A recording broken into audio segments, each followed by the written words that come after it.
गाड़ी किसी बड़े नेता के आशीर्वाद से मुझे हराने का यहाँ पर प्रयास किया गया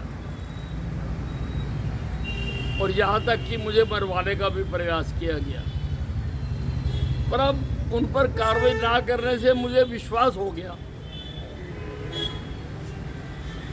नहीं तो मैं सबसे सीनियर नेता हूँ, अगर मैं कह रहा हूँ कि मेरे खिलाफ मुझे हराने की कार्रवाई की गई है तो तुरंत उनके खिलाफ कार्रवाई करनी चाहिए थी। कार्रवाई ना करो कब तो बादल तो किया ही जाना चाहिए था, पार्टी से तो निकाला ही जाना चाहिए था। 100 दिन तक कुछ नहीं किया गया।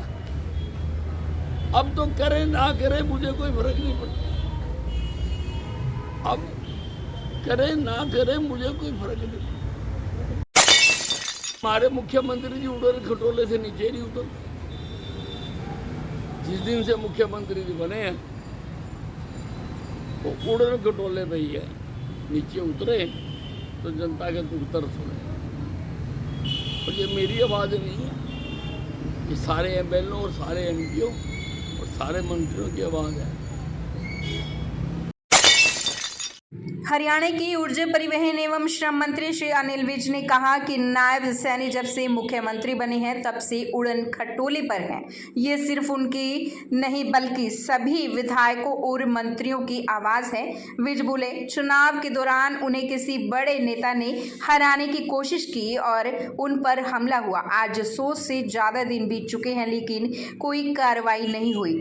अब उन्हें फर्क नहीं पड़ता। विज आज पत्रकार द्वारा पूछे गए सवालों का जवाब दे रहे थे। मंत्री विज ने कहा कि फिर भी यह बहुत ही गंभीर बात है और गंभीर बात इसलिए है कि हमारे मुख्यमंत्री उड़न खटोले से नीचे नहीं उतरते। मुख्यमंत्री जी बने हैं उसी दिन से उड़न खटोले पर ही है, नीचे उतरे तो जनता के दुख दर्द को देखें। उन्होंने कहा, अम्बाला छावनी की जनता ने मुझे 7 बार यहाँ से विधायक बनाया है और अम्बाला छावनी के काम रुकेंगे तो उसके लिए मुझे जो भी करना पड़ेगा मैं करूंगा। आंदोलन करना पड़ेगा तो आंदोलन करूंगा, जान देनी पड़ेगी तो जान दूंगा, भूख हड़ताल करनी पड़ेगी तो भूख हड़ताल भी करूंगा।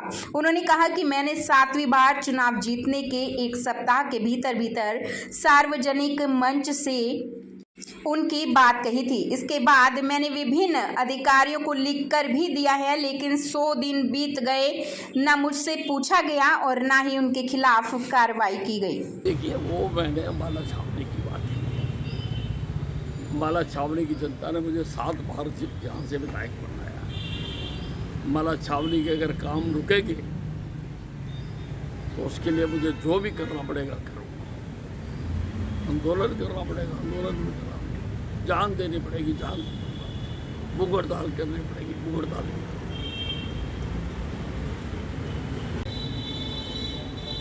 मैंने 7वीं बार चुनाव जीतने के 1 सप्ताह के अंदर सार्वजनिक मंच से जिन लोगों ने मुझे चुनाव में हराने की भूमिका अदा की थी, चाहे वो अधिकारी थे, कर्मचारी थे या कुछ छुटभइये नेता थे, मैंने मंच से उनकी बात की और फिर मैंने भिन्न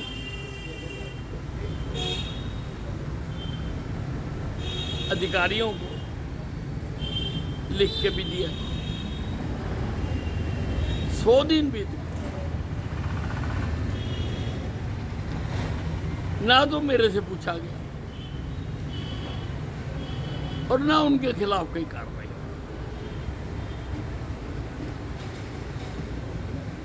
तो अब पहले तो मुझे शक था कि गाड़ी किसी बड़े नेता के आशीर्वाद से मुझे हराने का यहाँ पर प्रयास किया गया और यहाँ तक कि मुझे मरवाने का भी प्रयास किया गया, पर अब उन पर कार्रवाई ना करने से मुझे विश्वास हो गया नहीं तो मैं सबसे सीनियर नेता हूँ। अगर मैं कह रहा हूँ कि मेरे खिलाफ मुझे हरियाणा की कार्रवाई की गई है तो तुरंत उनके खिलाफ कार्रवाई करनी चाहिए थी। कार्रवाई ना करो कम से कम तबादला तो किया ही जाना चाहिए था, पार्टी से तो निकाला ही जाना चाहिए था। 100 दिन तक कुछ नहीं किया गया। अब तो करे ना करे मुझे कोई फर्क नहीं पड़ता। अब करे ना करे मुझे कोई फर्क नहीं पड़ता। तो गंभीर बात है। वो बात इसलिए है कि हमारे मुख्यमंत्री जी उड़न खटोले से नीचे नहीं उतर। जिस दिन से मुख्यमंत्री जी बने हैं वो उड़न खटोले पे ही है, नीचे उतरे तो जनता के दुख दर्द सुने। और ये मेरी आवाज़ नहीं है, ये सारे एमएलए और सारे एमपीओ और सारे मंत्रियों की आवाज़ है।